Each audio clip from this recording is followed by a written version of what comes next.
أعوذ بالله من الشيطان الرجيم. بسم الله الرحمن الرحيم. حميم. تنزيل الكتاب من الله العزيز الحكيم. ما خلقنا السماوات والأرض وما بينهما إلا بالحق وأجل مسمى والذين كفروا عما أنذروا معرضون. قل أرأيتم ما تدعون من دون الله أروني ماذا خلقوا من الأرض أم لهم شرك في السماوات ائتوني بكتاب من قبل هذا أو أثارة من علم إن كنتم صادقين. ومن أضل ممن يدعو من دون الله من لا يستجيب له إلى يوم القيامة وهم عن دعائهم غافلون. وإذا حشر الناس كانوا لهم أعداء وكانوا بعبادتهم كافرين.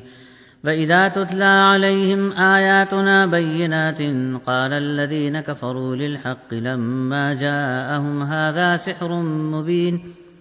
أم يقولون افتراه قل إن افتريته فلا تملكون لي من الله شيئا هو أعلم بما تفيضون فيه كفى به شهيدا بيني وبينكم وهو الغفور الرحيم.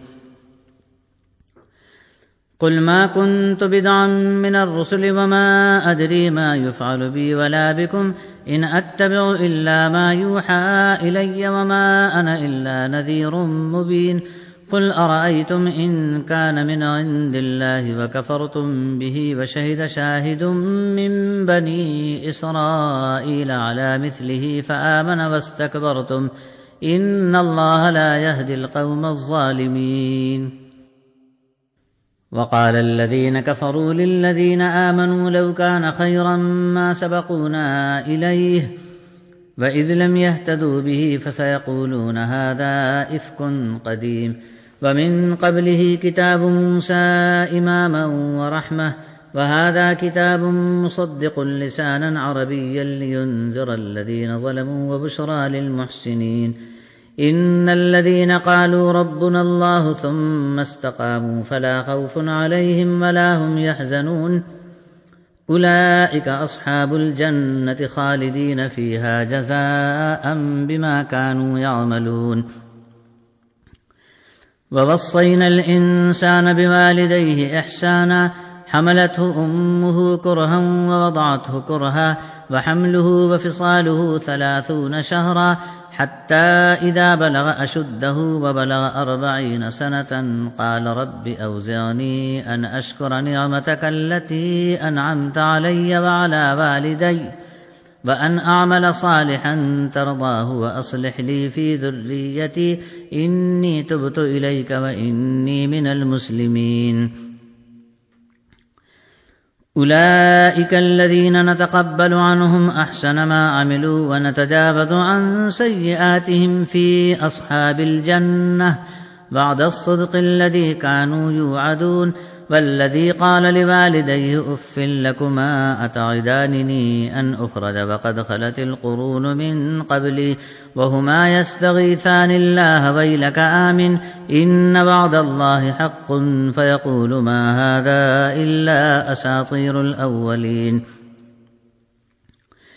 أولئك الذين حق عليهم القول في قد خلت من قبلهم من الجن والإنس إنهم كانوا خاسرين. ولكل درجات مما عملوا وليوفيهم أعمالهم وهم لا يظلمون. ويوم يعرض الذين كفروا على النار أذهبتم طيباتكم في حياتكم الدنيا واستمتعتم بها فاليوم تجزون عذاب الهون بما كنتم تستكبرون في الأرض بغير الحق وبما كنتم تفسقون. واذكر أخا عاد إذ أنذر قومه بالأحقاف وقد خلت النذر من بين يديه ومن خلفه ألا تعبدوا إلا الله إني أخاف عليكم عذاب يوم عظيم. قالوا أجئتنا لتأفكنا عن آلهتنا فأتنا بما تعدنا إن كنت من الصادقين. قال إنما العلم عند الله وأبلغكم ما أرسلت به ولكني أراكم قوما تجهلون فلما رأوه عارضا مستقبل أوديتهم قالوا هذا عارض ممطرنا بل هو ما استعجلتم به ريح فيها عذاب أليم تدمر كل شيء بأمر ربها فأصبحوا لا يرى إلا مساكنهم كذلك نجزي القوم المجرمين ولقد مكناهم في ماء مكناكم فيه وجعلنا لهم سمعا وأبصارا وأفئدة فما أغنى عنهم سمعهم ولا أبصارهم ولا أفئدتهم من شيء إذ كانوا يجحدون بآيات الله وحاق بهم ما كانوا به يستهزئون ولقد أهلكنا ما حولكم من القرى وصرفنا الآيات لعلهم يرجعون فلولا نصرهم الذين اتخذوا من دون الله قربانا آلهة بل ضلوا عنهم وذلك إفكهم وما كانوا يفترون وإذ صرفنا إليك نفرا من الجن يستمعون القرآن فلما حضروه قالوا أنصتوا فلما قضي ولوا إلى قومهم منذرين قالوا يا قومنا إنا سمعنا كتابا أنزل من بعد موسى مصدقا لما بين يديه يهدي إلى الحق وإلى طريق مستقيم يا قومنا أجيبوا داعي الله وآمنوا به يغفر لكم من ذنوبكم ويجركم من عذاب أليم ومن لا يجب داعي الله فليس بمعجز في الأرض وليس له من دونه أولياء أولئك في ضلال مبين أولم يروا أن الله الذي خلق السماوات والأرض ولم يعي بخلقهن بقادر على أن يحيي الموتى بلى إنه على كل شيء قدير ويوم يعرض الذين كفروا على النار أليس هذا بالحق قالوا بلى وربنا قال فذوقوا العذاب بما كنتم تكفرون فاصبر كما صبر أولو العزم من الرسل ولا تستعجل لهم كأنهم يوم يرون ما يوعدون لم يلبثوا إلا ساعة من نهار بلاغ فهل يهلك إلا القوم الفاسقون بسم الله الرحمن الرحيم الذين كفروا وصدوا عن سبيل الله أضل أعمالهم والذين آمنوا وعملوا الصالحات وآمنوا بما نزل على محمد وهو الحق من ربهم كفر عنهم سيئاتهم وأصلح بالهم ذلك بأن الذين كفروا اتبعوا الباطل وأن الذين آمنوا اتبعوا الحق من ربهم كذلك يضرب الله للناس أمثالهم فإذا لقيتم الذين كفروا فضرب الرقاب حتى إذا أثخنتموهم فشدوا الوثاق فإما منا بعد وإما فداء حتى تضع الحرب أوزارها ذلك ولو يشاء الله لانتصر منهم ولكن ليبلو بعضكم ببعض والذين قتلوا في سبيل الله فلن يضل أعمالهم سيهديهم ويصلح بالهم ويدخلهم الجنة عرفها لهم يا أيها الذين آمنوا إن تنصروا الله ينصركم ويثبت أقدامكم والذين كفروا فتعسا لهم وأضل أعمالهم ذلك بأنهم كرهوا ما أنزل الله فأحبط أعمالهم أفلم يسيروا في الأرض فينظروا كيف كان عاقبة الذين من قبلهم دمر الله عليهم وللكافرين أمثالها ذلك بأن الله مولى الذين آمنوا وأن الكافرين لا مولى لهم إن الله يدخل الذين آمنوا وعملوا الصالحات جنات تجري من تحتها الأنهار والذين كفروا يتمتعون ويأكلون كما تأكل الأنعام والنار مثوى لهم وكأي من قرية هي أشد قوة من قريتك التي أخرجتك أهلكناهم فلا ناصر لهم أفمن كان على بينة من ربه كمن زين له سوء عمله واتبعوا أهواءهم مثل الجنة التي وعد المتقون فيها أنهار من ماء غير آسٍ وأنهار من لبن لم يتغير طعمه وأنهار من خمر لذة للشاربين وأنهار من عسل مصفى ولهم فيها من كل الثمرات ومغفرة من ربهم كمن هو خالد في النار وسقوا ماء حميما فقطع أمعاءهم ومنهم من يستمع إليك حتى إذا خرجوا من عندك قالوا للذين أوتوا العلم ماذا قال آنفا أولئك الذين طبع الله على قلوبهم واتبعوا أهواءهم والذين اهتدوا زادهم هدى وآتاهم تقواهم فهل ينظرون إلا الساعة أن تأتيهم بغتة فقد جاء أشراطها فأنى لهم إذا جاءتهم ذكراهم فاعلم أنه لا إله إلا الله واستغفر لذنبك وللمؤمنين والمؤمنات والله يعلم متقلبكم ومثواكم ويقول الذين آمنوا لولا نزلت سورة فإذا أنزلت سورة محكمة وذكر فيها القتال رأيت الذين في قلوبهم مرض ينظرون إليك نظر المغشي عليه من الموت فأولى لهم طاعة وقول معروف فإذا عزم الأمر فلو صدقوا الله لكان خيرا لهم فهل عسيتم إن توليتم أن تفسدوا في الأرض وتقطعوا أرحامكم أولئك الذين لعنهم الله فأصمهم وأعمى أبصارهم أفلا يتدبرون القرآن أم على قلوب أقفالها إن الذين ارتدوا على أدبارهم من بعد ما تبين لهم الهدى الشيطان سول لهم وأملى لهم ذلك بأنهم قالوا للذين كرهوا ما نزل الله سنطيعكم في بعض الأمر والله يعلم إسرارهم فكيف إذا توفتهم الملائكة يضربون وجوههم وأدبارهم ذلك بأنهم اتبعوا ما أسخط الله وكرهوا رضوانه فأحبط أعمالهم أم حسب الذين في قلوبهم مرض أن لن يخرج الله أضغانهم ولو نشاء لأريناكهم فلعرفتهم بسيماهم ولتعرفنهم في لحن القول والله يعلم أعمالكم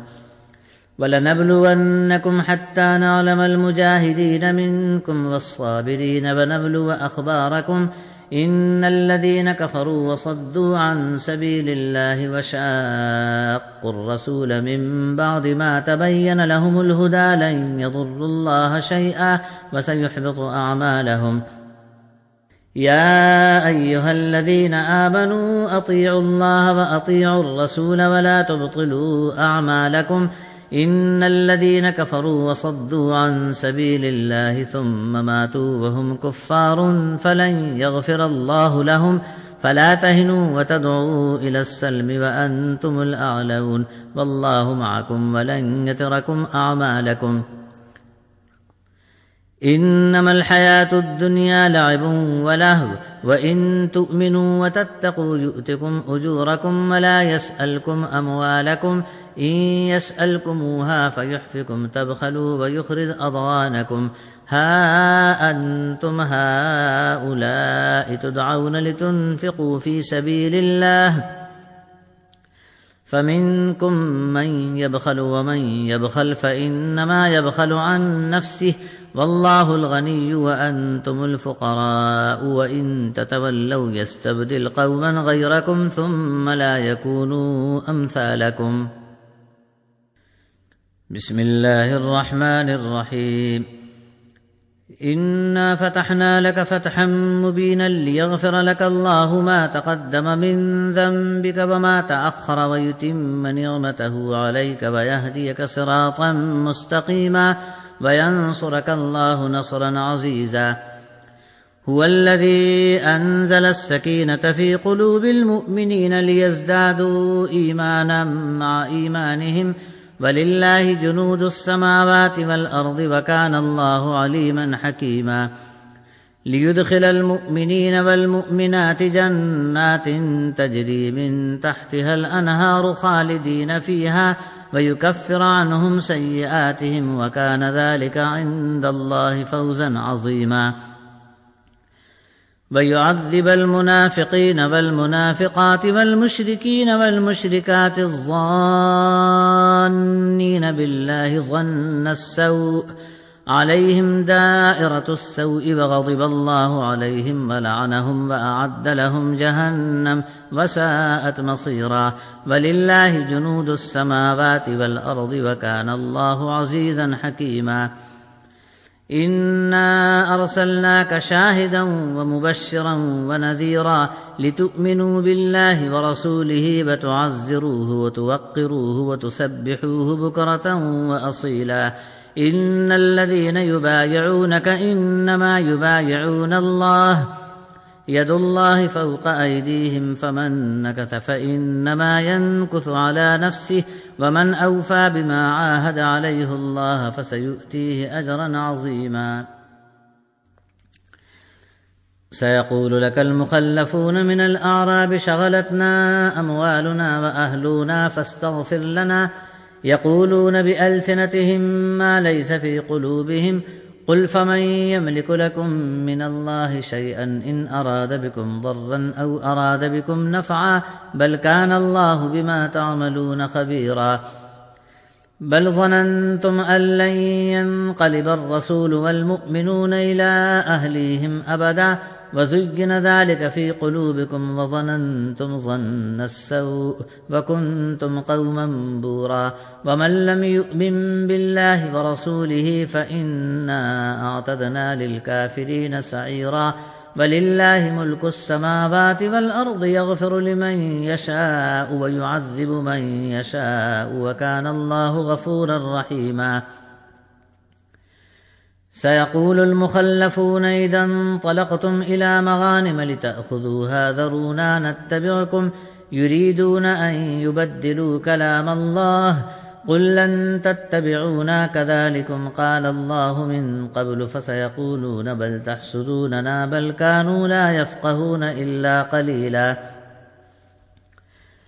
قل للمخلفين من الأعراب ستدعون إلى قوم أولي بأس شديد تقاتلونهم أو يسلمون فإن تطيعوا يؤتكم الله أجرا حسنا وإن تتولوا كما توليتم من قبل يعذبكم عذابا أليما.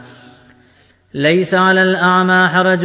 ولا على الأعرج حرج ولا على المريض حرج ومن يطع الله ورسوله يدخله جنات تجري من تحتها الأنهار ومن يتولى يعذبه عذابا أليما. لقد رضي الله عن المؤمنين إذ يبايعونك تحت الشجرة فعلم ما في قلوبهم فأنزل السكينة عليهم وأثابهم فتحا قريبا ومغانم كثيرة يأخذونها وكان الله عزيزا حكيما. وعدكم الله مغانم كثيرة تأخذونها فعجل لكم هذه وكف أيدي الناس عنكم ولتكون آية للمؤمنين ويهديكم صراطا مستقيما وأخرى لم تقدروا عليها قد أحاط الله بها وكان الله على كل شيء قديرا. ولو قاتلكم الذين كفروا لولوا الأدبار ثم لا يجدون وليا ولا نصيرا. سنة الله التي قد خلت من قبل ولن تجد لسنة الله تبديلا وهو الذي كف أيديهم عنكم وأيديكم عنهم ببطن مكة من بعد أن أظفركم عليهم وكان الله بما تعملون بصيرا هم الذين كفروا وصدوكم عن المسجد الحرام والهدي معكوفا أن يبلغ محله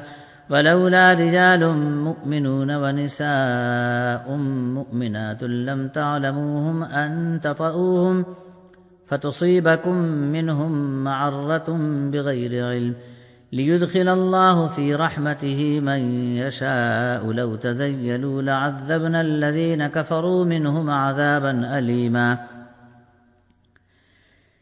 إذ جعل الذين كفروا في قلوبهم الحمية حمية الجاهلية فأنزل الله سكينته على رسوله وعلى المؤمنين وألزمهم كلمة التقوى وكانوا أحق بها وأهلها وكان الله بكل شيء عليما لقد صدق الله رسوله الرؤيا بالحق لتدخلن المسجد الحرام إن شاء الله آمنين محلقين رؤوسكم ومقصرين لا تخافون فعلم ما لم تعلموا فجعل من دون ذلك فتحا قريبا هو الذي أرسل رسوله بالهدى ودين الحق ليظهره على الدين كله وكفى بالله شهيدا محمد رسول الله والذين معه أشداء على الكفار رحماء بينهم تراهم ركعا سجدا يبتغون فضلا من الله ورضوانا سيماهم في وجوههم من أثر السجود ذلك مثلهم في التوراة ومثلهم في الإنجيل كزرع أخرج شطأه فآزره فاستغلظ فاستوى على سوقه يعجب الزراع ليغيظ بهم الكفار وعد الله الذين آمنوا وعملوا الصالحات منهم مغفرة وأجرا عظيما بسم الله الرحمن الرحيم يا أيها الذين آمنوا لا تقدموا بين يدي الله ورسوله واتقوا الله إن الله سميع عليم يا أيها الذين آمنوا لا ترفعوا أصواتكم فوق صوت النبي ولا تجهروا له بالقول كجهر بعضكم لبعض أن تحبط أعمالكم وأنتم لا تشعرون إن الذين يغضون أصواتهم عند رسول الله أولئك الذين امتحن الله قلوبهم للتقوى لهم مغفرة وأجر عظيم إن الذين ينادونك من وراء الحجرات أكثرهم لا يعقلون ولو أنهم صبروا حتى تخرج إليهم لكان خيرا لهم والله غفور رحيم يا أيها الذين آمنوا إن جاءكم فاسق بنبأ فتبينوا أن تصيبوا قوما بجهالة فتصبحوا على ما فعلتم نادمين واعلموا أن فيكم رسول الله لو يطيعكم في كثير من الأمر لعنتم ولكن الله حبب إليكم الإيمان وزينه في قلوبكم وكره إليكم الكفر والفسوق والعصيان أولئك هم الراشدون فضلا من الله ونعمة والله عليم حكيم وإن طائفتان من المؤمنين اقتتلوا فأصلحوا بينهما فإن بغت إحداهما على الأخرى فقاتلوا التي تبغي حتى تفيء إلى أمر الله فإن فاءت فأصلحوا بينهما بالعدل وأقسطوا إن الله يحب المقسطين إنما المؤمنون إخوة فأصلحوا بين أخويكم واتقوا الله لعلكم ترحمون يا أيها الذين آمنوا لا يسخر قوم من قوم عسى أن يكونوا خيرا منهم ولا نساء من نساء عسى أن يكن خيرا منهن ولا تلمزوا أنفسكم ولا تنابزوا بالألقاب بئس الاسم الفسوق بعد الإيمان ومن لم يتب فأولئك هم الظالمون يا أيها الذين آمنوا اجتنبوا كثيرا من الظن إن بعض الظن إثم ولا تجسسوا ولا يغتب بعضكم بعضا أيحب أحدكم أن يأكل لحم أخيه ميتا فكرهتموه واتقوا الله إن الله تواب رحيم يا أيها الناس إنا خلقناكم من ذكر وأنثى وجعلناكم شعوبا وقبائل لتعارفوا إن أكرمكم عند الله أتقاكم إن الله عليم خبير قالت الأعراب آمنا قل لم تؤمنوا ولكن قولوا أسلمنا ولما يدخل الإيمان في قلوبكم وإن تطيعوا الله ورسوله لا يلتكم من أعمالكم شيئا إن الله غفور رحيم إنما المؤمنون الذين آمنوا بالله ورسوله ثم لم يرتابوا وجاهدوا بأموالهم وأنفسهم في سبيل الله أولئك هم الصادقون قل أتعلمون الله بدينكم والله يعلم ما في السماوات وما في الأرض والله بكل شيء عليم يمنون عليك أن أسلموا قل لا تمنوا علي إسلامكم بل الله يمن عليكم أن هداكم للإيمان إن كنتم صادقين إن الله يعلم غيب السماوات والأرض والله بصير بما تعملون بسم الله الرحمن الرحيم قاف والقرآن المجيد بل عجبوا أن جاءهم منذر منهم فقال الكافرون هذا شيء عجيب أإذا متنا وكنا ترابا ذلك رجع بعيد قد علمنا ما تنقص الأرض منهم وعندنا كتاب حفيظ بل كذبوا بالحق لما جاءهم فهم في أمر مريج أفلم ينظروا إلى السماء فوقهم كيف بنيناها وزيناها وما لها من فروج والأرض مددناها وألقينا فيها رواسي وأنبتنا فيها من كل زوج بهيج تبصرة وذكرى لكل عبد منيب ونزلنا من السماء ماء مباركا فأنبتنا به جنات وحب الحصيد والنخل باسقات لها طلع نضيد رزقا للعباد وأحيينا به بلدة ميتا كذلك الخروج كذبت قبلهم قوم نوح وأصحاب الرس وثمود وعاد وفرعون وإخوان لوط وأصحاب الأيكة وقوم تبع كل كذب الرسل فحق وعيد أفعينا بالخلق الأول بل هم في لبس من خلق جديد ولقد خلقنا الإنسان ونعلم ما توسوس به نفسه ونحن أقرب إليه من حبل الوريد إذ يتلقى المتلقيان عن اليمين وعن الشمال قعيد ما يلفظ من قول إلا لديه رقيب عتيد وجاءت سكرة الموت بالحق ذلك ما كنت منه تحيد ونفخ في الصور ذلك يوم الوعيد وجاءت كل نفس معها سائق وشهيد لقد كنت في غفلة من هذا فكشفنا عنك غطاءك فبصرك اليوم حديد وقال قرينه هذا ما لدي عتيد ألقيا في جهنم كل كفار عنيد مناع للخير معتد مريب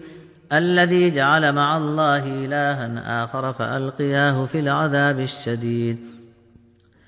قال قرينه ربنا ما أطغيته ولكن كان في ضلال بعيد قال لا تختصموا لدي وقد قدمت إليكم بالوعيد ما يبدل القول لدي وما أنا بظلام للعبيد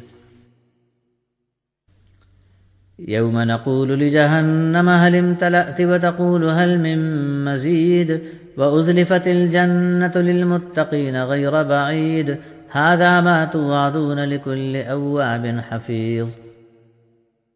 من خشي الرحمن بالغيب وجاء بقلب منيب ادخلوها بسلام ذلك يوم الخلود لهم ما يشاءون فيها ولدينا مزيد وكم أهلكنا قبلهم من قرن هم أشد منهم بطشا فنقبوا في البلاد هل من محيص. إن في ذلك لذكرى لمن كان له قلب أو ألقى السمع وهو شهيد. ولقد خلقنا السماوات والأرض وما بينهما في 6 أيام وما مسنا من لغوب فاصبر على ما يقولون وسبح بحمد ربك قبل طلوع الشمس وقبل الغروب ومن الليل فسبحه وأدبار السجود واستمع يوم ينادي المناد من مكان قريب يوم يسمعون الصيحة بالحق ذلك يوم الخروج. إنا نحن نحيي ونميت وإلينا المصير يوم تشقق الأرض عنهم سراعا ذلك حشر علينا يسير نحن أعلم بما يقولون وما أنت عليهم بجبار فذكر بالقرآن من يخاف وعيد. بسم الله الرحمن الرحيم. والذاريات ذروا فالحاملات وقرا فالجاريات يسرا فالمقسمات أمرا إنما توعدون لصادق وإن الدين لواقع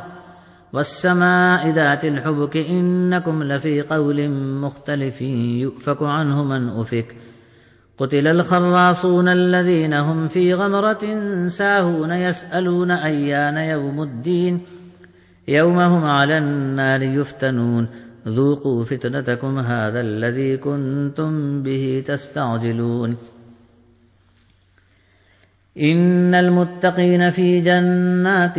وعيون آخذين ما آتاهم ربهم إنهم كانوا قبل ذلك محسنين كانوا قليلا من الليل ما يهجعون وبالأسحار هم يستغفرون وفي أموالهم حق للسائل والمحروم وفي الأرض آيات للموقنين وفي أنفسكم أفلا تبصرون وفي السماء رزقكم وما توعدون فورب السماء والأرض إنه لحق مثل ما أنكم تنطقون.